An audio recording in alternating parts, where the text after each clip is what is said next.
La economía en la post-pandemia, por el licenciado Guillermo Moreno, el licenciado Pablo Chaliú y el licenciado Walter Romero.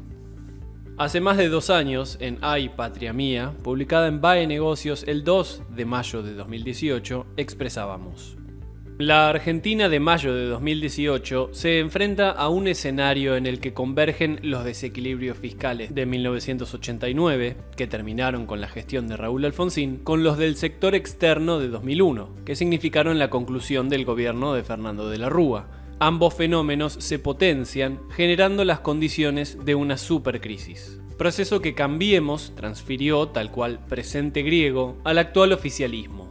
Asimismo, en Sobre Modelos, Planes, Programas y Proyectos en Economía, publicada en BAE Negocios el 2 de noviembre de 2020, desarrollamos los aspectos centrales de la planificación que, a nuestro entender, permitirían empezar a transitar el camino hacia la superación de dicha situación y que ésta no escalara hacia una hipercrisis anómica. Lo allí expresado se sintetiza en 3 objetivos de imprescindible arribo: resolver el déficit fiscal total, equilibrar la cuenta corriente de la balanza de pagos e incrementar exponencialmente la oferta productiva.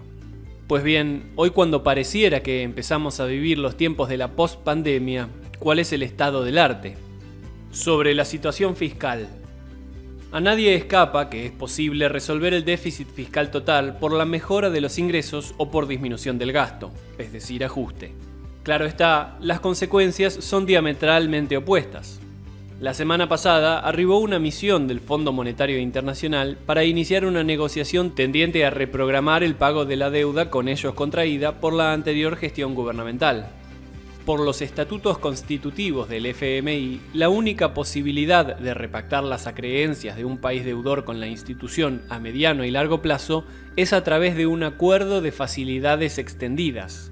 Dicho procedimiento implica el reconocimiento mutuo que la asistencia brindada oportunamente no responde a un mero hecho circunstancial, sino que es producto de un desorden estructural de la economía que resulta necesario corregir.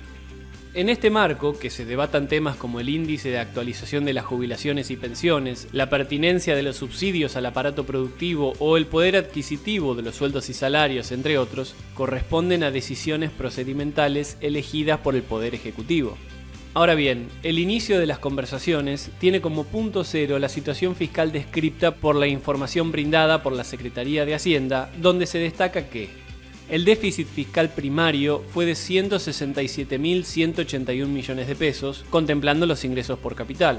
Pero aplicando una correcta técnica, estos últimos se deben detraer, con lo cual alcanzaría un 7,2% del Producto Bruto Interno correspondiente al mes. Y, si a su vez le adicionamos los intereses pagados, el déficit de las jurisdicciones subnacionales y el cuasi fiscal generado por el Banco Central de la República Argentina, se arriba a un déficit fiscal total de 333.982 millones de pesos, representando un 13,5% del Producto Bruto Interno de septiembre de 2020.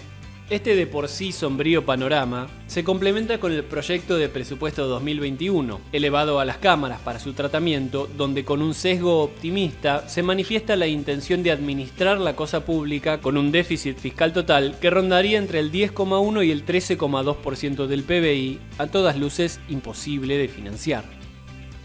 Por lo tanto, solo quedan 2 caminos: incrementar los ingresos mediante un sistema de derechos de exportación, complementados con una nueva ley de arrendamiento en la pampa húmeda, de manera tal que impacte solo en la renta extraordinaria de la propiedad de la tierra y no en la producción, o, por el contrario, disminuir el gasto público a partir de un brutal ajuste estructural.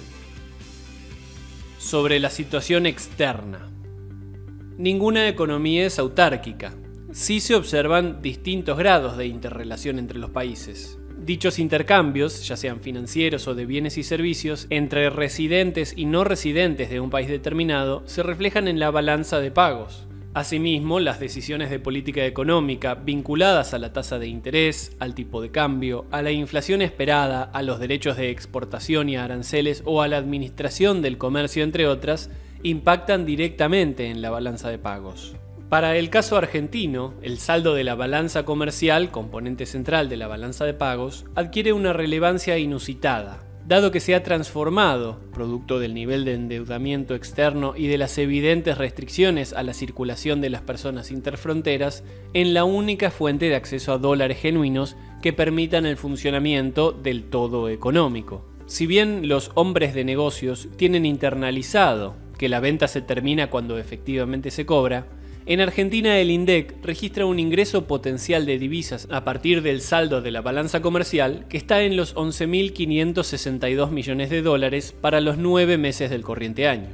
Pero en el último bimestre esto se ha revertido dramáticamente, generando un interrogante mayúsculo sobre el aprovisionamiento a futuro de divisas al mercado. Así las cosas, septiembre de 2020 arrojó una reducción del saldo de la balanza comercial a escasos 584 millones de dólares, evaluándose para octubre de 2020 guarismos similares o peores. Bajo estas circunstancias, el estrés al que está sometido el sector externo se refleja en la permanente pérdida de reservas por parte del Banco Central de la República Argentina, a pesar del sinnúmero de restricciones para el acceso al mercado único de cambios hoy vigentes.